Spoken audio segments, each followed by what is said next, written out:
It is Radiant's back. Where it would be nice to get the hero.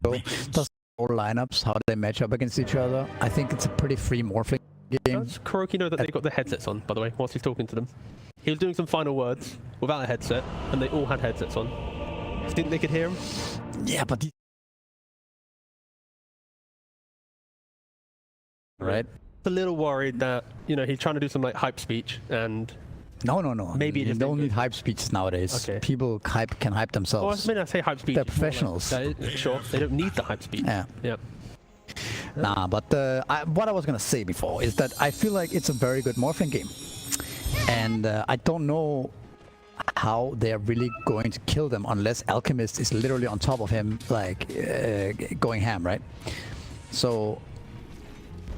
At the same time, though, it's also a very good puck game. Like, the only way you really kill puck here is you need to chain stun with Shaker. Obviously, Shaker has a lot of stuns, so it's gonna be interesting to see how the supports play around mid this game, because I think you can apply a lot of pressure onto Shaker potentially, the Edge and the clock. And if Shaker has a hard game, I think Nigma's lineup falls apart a little bit. If he has a very late blink, it might be hard for Nigma to make anything happen, right? Like, I think Tosca is a good hero. It's definitely a hero we don't see enough, I think, but it's not Clockwork the same way. It's not. He doesn't have the same type of gank ability. We're talking about the Alchemist as well, and like maybe how to beat it. We have a smoke here. Oh, they're running. Could they catch somebody here? Not quite. What were you saying? I was going to say that Alchemist build, I feel like, is very much understood, right? It's Radiance, Blink, Orchid, maybe BKB, right? S and Y.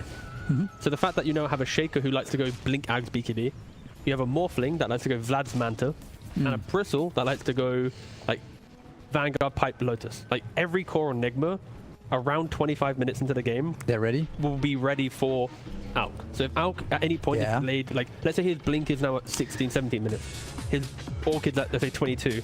Now we're encroaching on like a very small window to perfectly utilize it. Do you think that could be a problem for Paravision potentially if the game isn't, you know, some flawless pressure the map and kill all? Potentially. I mean, I kind of wanna support my hypothesis about Alchemist not being as strong as being banned like every time, right? So I kind of agree with that assessment. I would also, but I was like I said before, I think if they can apply a lot of pressure to Sumail and delay his Blink Dagger, like don't give him this like big echo slam on the stacks and like get him some really fast blink and some fast Aghanims, then I think Nigma Galaxy has a little bit of a problem in the draft, is that they can't really fight back into Paravision's timings much. Right? Who's gonna really fight back? If they kill the Bristleback, it's kind of over at that point. Is that why you think DM went for the helm with the Overlord build? That's effective, and it plays well with around their heroes and around their timings. But I also think there's the general idea of Beastmaster countering Morphling is that get a Dominator, take his tower, kick him out. You know, take over the take over the jungle and not rely like we see with 33 a lot with the stacks and stuff. I think it's a lot more about kicking out the Morphling from the lane. But it's not as easy as it sounds. I think it often does not play out like that, where you just get dominated on Beast and the Morphling can't lane.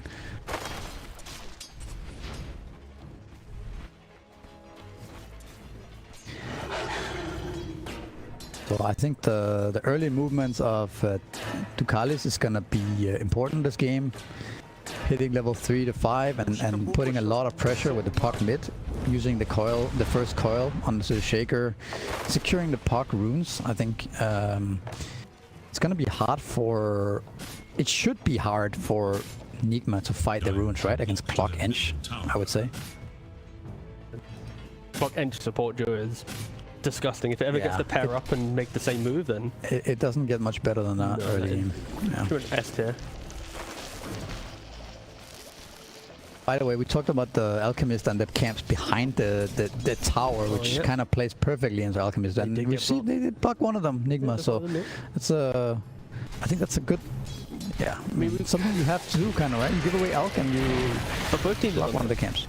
You know, Nigma have blocked the hard camp, sorry, the camp for the Alchemist, and also then the Radiant Ward to scout the triangle to see if Nigma are making stacks for the Shaker, right?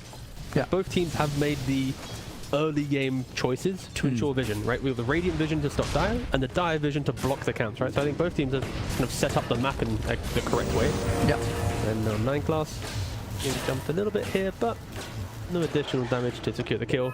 He does have a 9 stick on GH, but didn't want to try and throw out the blast and optimistically try and get that final right click. CS Boy's Ghost is doing very well. 21 for 5. The 13 and 5 of Beastmaster. It does feel like a little bit of a timer here where at some point Beastmaster will get the Helm of Dom, and that is then the question, how does Nigma react to this? It won't just be one creep, it'll be the Ench and her creep as well with the... Yeah, I mean, I think the moment that the DM gets this dominant, you need to bring more heroes there. You cannot just expect Beastmaster to take the tower alone. Like, I think you're just gonna end up feeding these creeps constantly to the Morphling, because he's not scared of one creep, right? If there's overwhelming amount of heroes and the creep, then you can't lane that anymore, and that's kind of what you're looking for. If Bristle gets an early Vanguard, he can then sit there in front of the tower. Yeah, he could. But then Alk's not going to be pressured, right?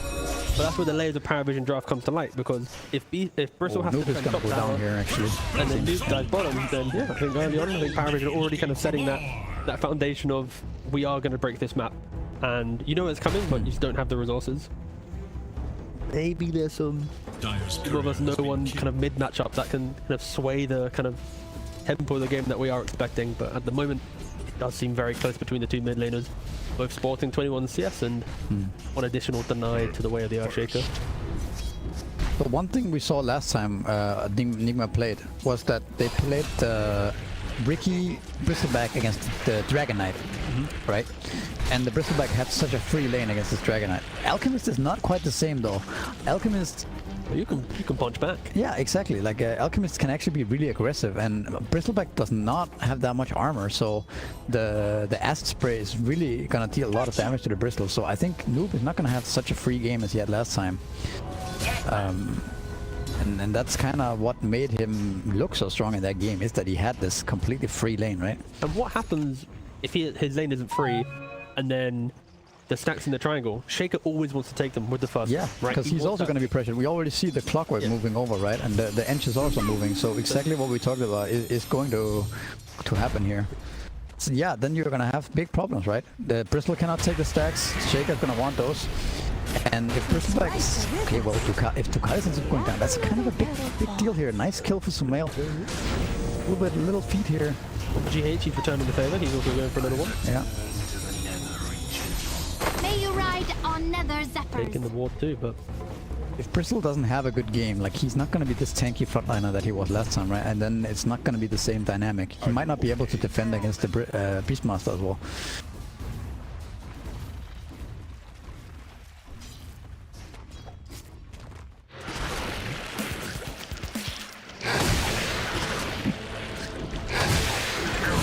Going down again, a solo kill for Titanic. Oh my goodness. Yeah, that's definitely not looking good for him right now.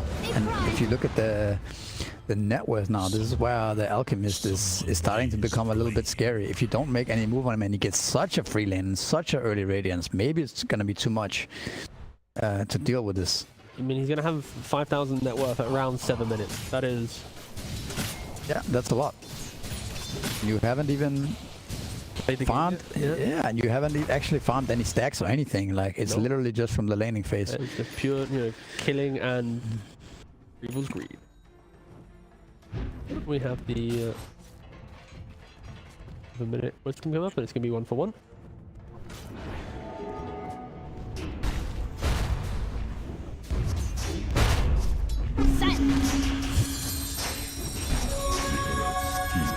Hawk has hit level 6 and Tukalis is gonna hit level 5 soon. I would love for him to start looking towards mid and applying pressure to this tower. I don't think the Alchemist really needs him bottom anymore. Maybe that's also why he's staying here and waiting a little bit till he gets to level 5 to ramp up the creep. He goes down on top lane to the Tuska rotation. So that's really good news for Nigma, actually securing the Morphling game, yeah. Like also when you go for this Homo the Dominator build on Beastmaster, if you start getting slowed down, it's a lot worse than it would be if you're playing the Aghanims, right? Yeah. Because it's relies a lot on the timing. The later you get the neutral creep online, the weaker it's gonna be, right? Especially because if Tusk is rotating to save attack level 3 compared to level 5 or 6, right? It's gonna be a completely different story. Trying to go for the rune. Oh, nice coil. But it looks like 2 supports going down. No. Yeah, but Slams for the kill. Enches here as well. Do you have any resources here? There's raindrops, but there's another orb coming up. Should be. Oh, nice Fisher. Would he dodge it? Oh, he dodged it. Yeah, that's nice. Yeah. So he's waning rift now. Time. Creep. Oh. And this is where Morphling wave from. No, Morphling doesn't. That was kind of expensive for the puck, right? It was very expensive. Because he had to actually use everything. Is he gonna stay? No, he's in his base. Okay. Could wait for the bounty there, but that seems not efficient at all. Meanwhile, Alchemist has a very good time, obviously, getting close to Radiance. But you see the Morphling net worth is... I mean, yeah, he's behind Alchemist, but that's what you would expect. He also has a completely free lane, almost ready with the Vlads already. Dire's top tower is under attack. Dire have fortified their structures against attack. Here's the push from Paravision. Seems like Nigma are not gonna do anything about this. So this is a free tower for them here. It's very hard to deal with the Dark Troll Summoner so early on, so makes sense. Meanwhile, 3 heroes mid looking at the puck. It's not really any way to kill him, so... The support Joe will not really pressure the puck at all. The pressure will come from when Shaker gets Blink Dagger, Blink Slam with some type of follow-up. Ideally, I think Morphling needs to be present as well, or the Tusk, but yeah, it's going to be teamwork to kill this puck, which for sure will complicate things down, especially, as we've already mentioned, Alchemist now getting to 7,000 net worth at the 10-minute mark. I like this move from Paravision a lot, just going for the next house straight away. Don't farm the camps, don't wait, just go for it right away. There's nothing that Nigma can really do to defend against this. So this is I think a pretty heads-up play. Textbook gameplay, yeah. It's standard, but I think a lot of people might be like, oh, I'm just gonna farm the next wave, farm the hard camp, farm some more camps in the jungle, right? And then suddenly the timing where you can just freely get the mid tower might be gone, right? So I mean, that timing is Shaker, right? Shaker's 200 gold away from Blink Dagger. Exactly. If he did wait for that time, it would have been a completely different story. But they are going to go into Static, holding up that concoction, but no, they're just gonna end up feeding a kill instead. Just give away. And that's Radiance right now. An 11-minute Radiance. Pre-11 minutes even. We'll see if the courier gets to him in time. Well, would you have gone for the courier there, or would you have ran to the secret shop? Oh, I think a discipline. Oh, we have a coil. Onto the Shaker. Oh, very big kill. He's 50 gold off Blink. What's he got now? This is a new side of you, Misery. I'm still not ready to accept it. Absolute crucial kill here. It's like the words and the emotion. Like, we'll get there. We'll calibrate. We'll calibrate. So yeah, like I said, it's a post 11-minute Radiance because he went for the very disciplined play. I think the argument is he walks to the secret shop and dies or something, and then it just gets a bit weird.